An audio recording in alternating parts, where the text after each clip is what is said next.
Seguimos con el tema económico y vamos a hablar de lo que está ocurriendo con Gabriel Rubinstein, a quien le agradecemos que haya venido aquí con nosotros a Metadata para hablar de estas cuestiones que yo, plantearía así. Creo que frente a una crisis hay dos maneras de pararse. Bueno, la crisis la provoqué yo, me equivoqué, qué sé yo. Tuve que haber hecho eso, no lo hice. Tuve que haber actuado de determinada manera, me falló. Hice esto lo hice bien. Bueno, en una palabra, el protagonista es el que va sufriendo la crisis, la va gestionando la crisis. Y la otra manera es, yo no tengo nada que ver, la culpa es del que está afuera. ¿Cómo es? A ver, yo creo que en algún punto no interesa tanto el porcentaje de culpas de afuera, que tiene que ver con movimientos internacionales, y culpas de adentro, qué se hizo y qué no se hizo y cuánto se preparó el país para la crisis. Cuando viene una crisis hay que actuar. Y conscientes de la vulnerabilidad que tiene el país. Entonces a veces es como si fuera, no sé, que vos tenés una casa de madera y sabes que puede haber un riesgo de incendio en algún lugar de Bariloche y por ahí de pronto se armó un incendio y vos decís, bueno, uy, si la casa hubiera estado mejor preparada, por ahí no tenía el incendio. Pero no me tiraron una bomba incendiaria. Claro, pero de alguna manera estabas en una zona con riesgos. O cuando estás en Chile tenés un volcán, ¿quién me mandó a estar ahí? Un terremoto. Y vos decís, bueno, si no hubiera estado ahí, no hubiera tenido el problema. Bueno, la cuestión es que vos estás ahí. Argentina está en el lugar de país vulnerable. Como país vulnerable significa riesgos. Mientras no pase nada, vos seguís. Ahora, cuando pasa algo, bueno, tenés que afrontar la situación. Pero, mientras no pase nada, uno sigue. Pero si yo sé que soy un país emergente, que tengo riesgos, que puede haber algún movimiento en el extranjero y repercutir negativamente acá, algo debería hacer, alguna pantallita debería meter. Bueno, yo creo que el esquema que el gobierno se planteó, digamos, por ejemplo, de afrontar un esquema gradual, de bajar el déficit, uno podría decir, bueno, si lo hubieran hecho de golpe, hoy estaríamos mejor. Pero la pregunta es, si lo hubiéramos hecho de golpe, ¿qué cosas hubieran pasado a nivel político y social y estaríamos mejor?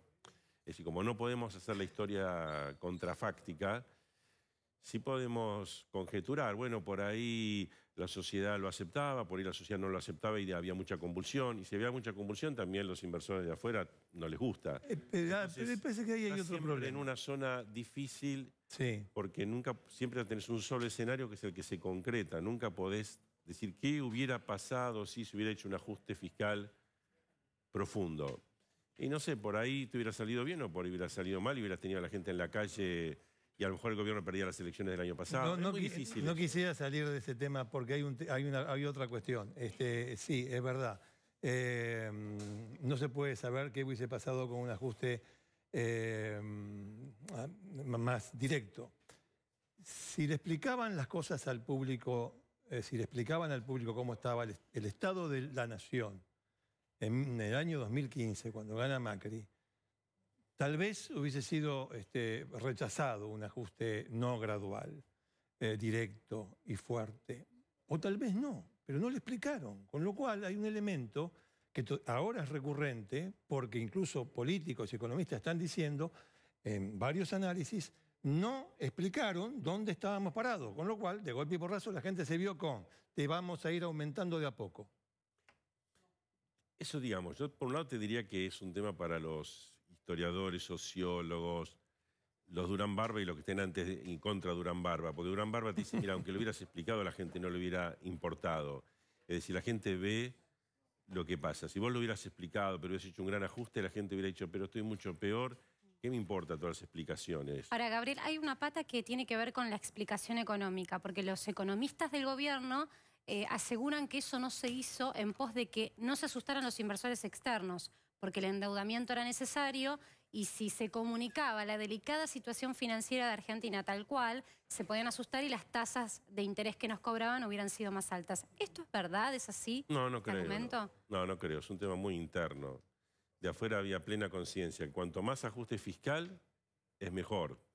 Pero al mismo tiempo se sabe que puede no ser factible políticamente, pero no veo que eso haya sido así. La de afuera creo que lo han tenido siempre muy clara. Y han prestado a Argentina pensando que el gobierno puede pilotear la situación y llevar el ajuste gradual. De pronto pasan 2 o 3 cosas, externas, internas, el cambio de meta de inflación, el problema de los intereses de los impuestos a las LEVAC, el cambio de afuera, la depreciación de las monedas, el Banco Central. Son muchos O sea, factores. una serie de factores que gatillan una situación. Pero Argentina tiene una vulnerabilidad, que es la vulnerabilidad fiscal, que también se traduce más o menos 6% del PBI, las dos cosas, o tienden hacia eso, en la vulnerabilidad externa, el déficit de cuenta corriente. Es una cosa espejo de la otra.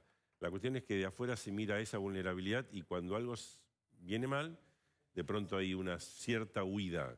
Y ahí el gobierno reacciona o no reacciona. En este caso, reacciona de una manera, a mi juicio, un poco errática, pero finalmente hacen las cosas que hay que hacer, que es, por un lado, dejar deslizar el dólar. Yo creo que ahora hay un deslizamiento un poco exagerado, pero bueno, es la postura del gobierno. Vendieron dólares, hacen más ajuste fiscal, suben la tasa de interés, el acuerdo con el fondo. Es el tipo de cosas, llamémosle, como si fuera un botiquín antipánico, que hay que usar en situaciones justamente de cierta emergencia. Y bueno, hoy el gobierno está reaccionando en eso y vamos a ver los resultados. Algunos son positivos, otros todavía no se sabe.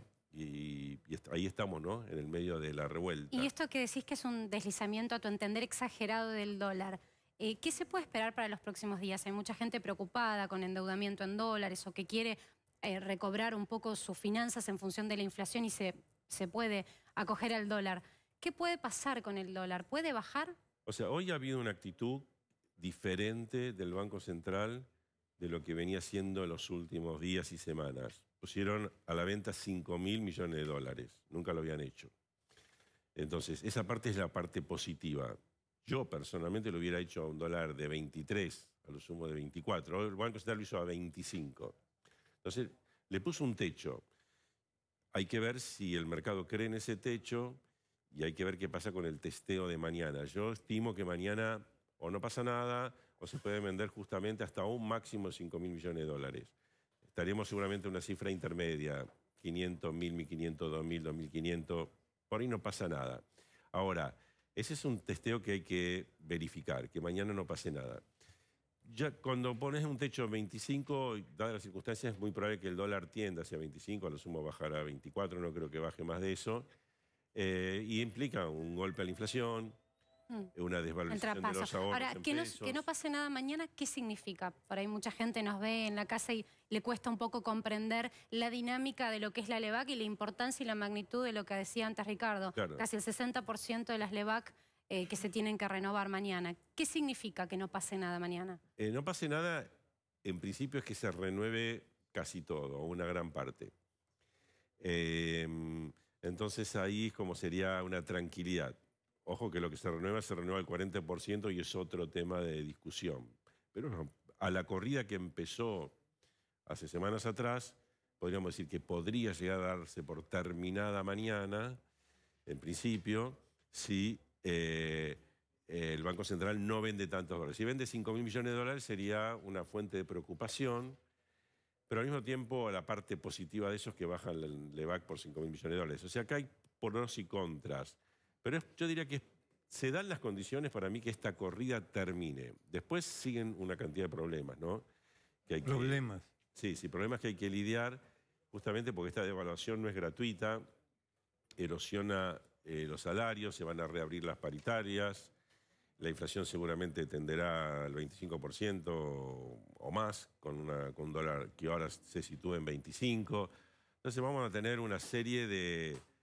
Y va a haber una mala experiencia de los ahorristas, una vez más, de los ahorristas argentinos que ahorraron en plazos fijos y demás y ven que de vuelta el valor se licúa con devaluaciones. O sea, son todas cosas que son costos, pero bueno, es de esperar que asumidos esos costos la situación se vaya encarrilando, la actividad que seguramente se está resintiendo mucho en estos momentos se empiece a normalizar y por ahí después tenemos algunos meses más tranquilos, o sea, esas serían más normales y esperando que en algún tiempo la situación esta de virulencia y de, llamémosle así, de percepción negativa en el exterior vaya amainando, porque el gobierno hace un ajuste fiscal un poco más fuerte, porque tiene el apoyo del fondo, porque ya se produjo una devaluación. Bueno, entonces es como una especie de nuevo plan económico. Lógicamente, la meta de inflación y todas esas cosas hay que empezar de vuelta a cero, porque todo eso se fue al diablo, ¿no? O sea que básicamente el gobierno ahora tiene que trazar un plan económico. No es que no lo tenía. En general el gobierno tenía un rumbo. Después está lo que llamamos el plan económico, el plan macroeconómico. Es como si vos dijeras, bueno, sí, el rumbo, sabemos que salimos con el barco y vamos de acá a Inglaterra, bueno, pero ¿por dónde vamos? ¿Y cuándo aceleramos? ¿Cuándo bajamos? Todo eso son la maniobra y la macroeconomía. Acá la macroeconomía tuvo sus fallas, entre otras poner meta de inflación que finalmente saltaron todas por los aires, y todo eso hay que hacerlo todo de vuelta, porque ahora hay que reorganizar la macroeconomía. La parte fiscal, que es parte muy importante de la macroeconomía, hay que prever un cierto ajuste adicional dentro de la línea que anunció el gobierno con Duhovne la vez pasada, y no creo que ahí haya algo dramático. Pero, ¿qué sería ajuste? Porque la gente por ahí escucha ajuste y se asusta, no entiende, remite a otra época. ¿Qué es lo que hoy está en condiciones el gobierno de poder ajustar? Bueno, tengo una medida X. El gobierno, por ejemplo, puede decir congelar las vacantes del sector público, de manera tal que aquel que se jubila, o si se muere alguien, o se retira alguien, no sea reemplazado. ¿Pero eso no lo estaban haciendo? No, un poco a nivel nacional, un poco, las provincias nada, que es donde hay más problemas, municipios nada, y el Estado erráticamente, el Estado central. Esa es una medida. Los gobernadores no estaban muy de acuerdo. No estaban de acuerdo en eso, pero sería un tipo de medida que no es muy costosa, porque en el fondo es, si nadie pierde concretamente, porque no es que a alguien le sacan el trabajo, sino bueno, si se fue no lo reemplazamos. Pero todo el mundo sabe que el sector público, en promedio, aunque haya algunos lugares que no, es como una especie de seguro de desempleo. En vez de tener en Argentina mucho más desempleados y tener un seguro de desempleo, bueno, vayan al Estado, a los municipios, a la provincia. El Estado se ha agrandado enormemente sin ningún beneficio, sin ninguna necesidad. Ahora, ahí la contracara es, ¿hay en las provincias, sobre todo digo, en el interior del país, la oferta de empleo privado para absorber ese empleado público que tiene que salir de la maquinaria estatal? Entonces es un callejón sin salida. No, por eso es un problema que no tiene una buena solución, que no le va a implicar ahorros al Estado muy grande, porque si fuera suponente que se van y tienen que cobrar un seguro de desempleo, es cierto que te ahorras la luz, la papelería, una cantidad de cosas, pero no son grandes ahorros. Ahora, Duhalde salió ayer diciendo si se congela el gasto público por 15 años se solucionan todos los problemas. Es un poco simplista, pero es la idea de que no es una medida tan costosa. Desde la macroeconomía diríamos es un ajuste, porque implica que se congela el personal y no va a seguir aumentando ni a ningún ritmo, digamos así, ni poco ni mucho.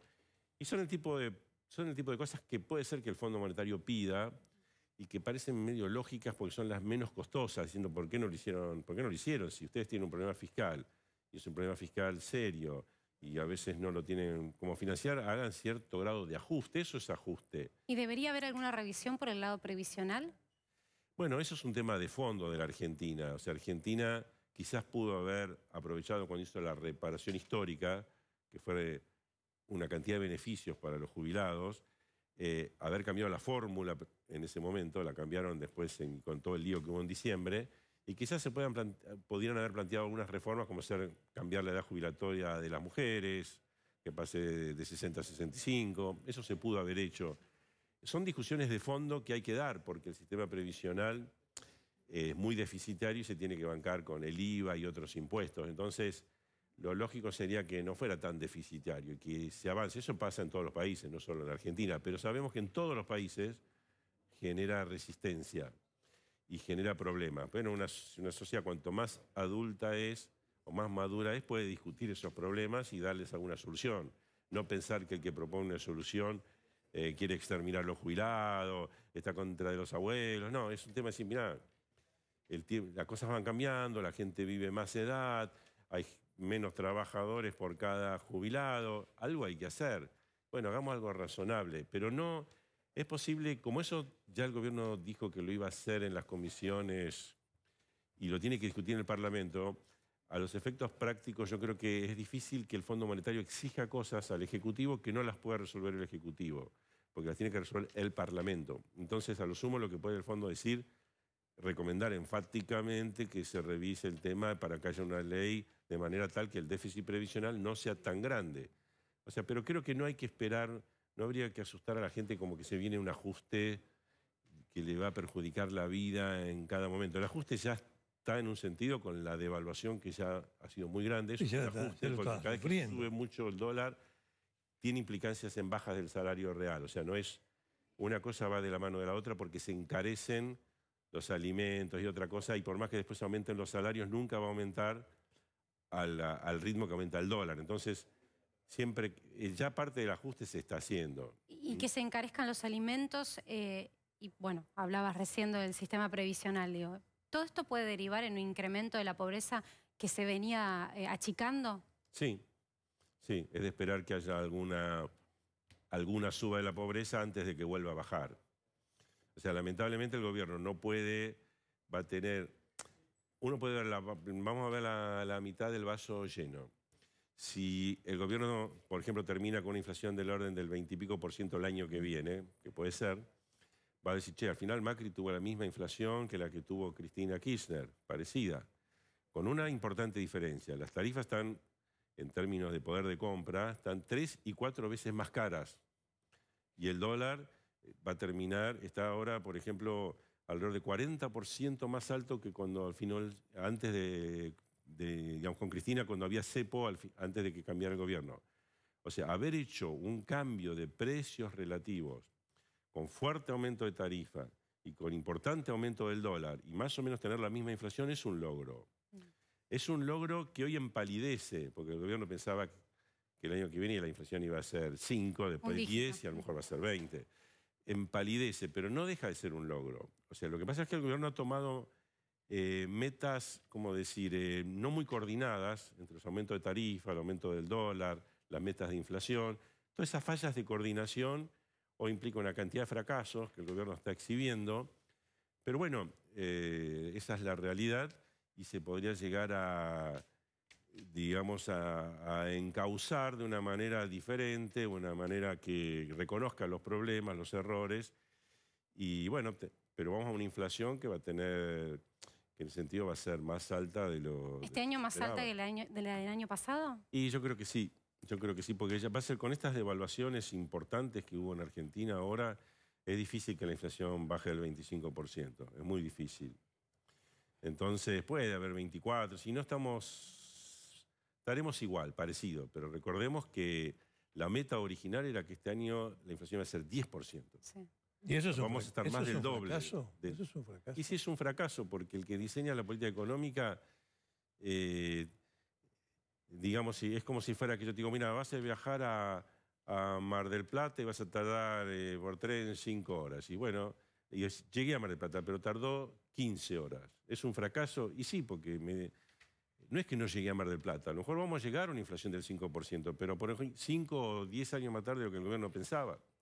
Entonces vos decís, pero finalmente llegué, sí, está bien, pero lo hubieras planteado de una manera... Sí, con un tendal de personas perjudicadas. Y en sí, el medio. porque si vos pensás que vas a tardar 5 horas y vas a tardar 10, y es un fracaso. Claro. Es un fracaso. Bien, Gabriel Rubinstein, le agradecemos mucho que Gracias haya a venido ustedes. aquí a Metadata para hablar de este panorama económico tan complicado. Gracias. Gracias a ustedes. Vamos ahora, me dice la producción. Muy bien, vamos a cambiar de tema completamente. ¿Vos sabés algo de fútbol? No, ahí ya te... ¿De qué cuadro sos? ¿Vos? Prefiero hablar del dólar, mira lo que te digo. Bueno, debe ser de Ferrocarril Boca. Oeste porque de Boca. De Muy Boca. bien, muy bien. Mirá vos, tengo... Muy bien, muy bien. Muy bien. Hay una Bueno, dupla vamos con Diego.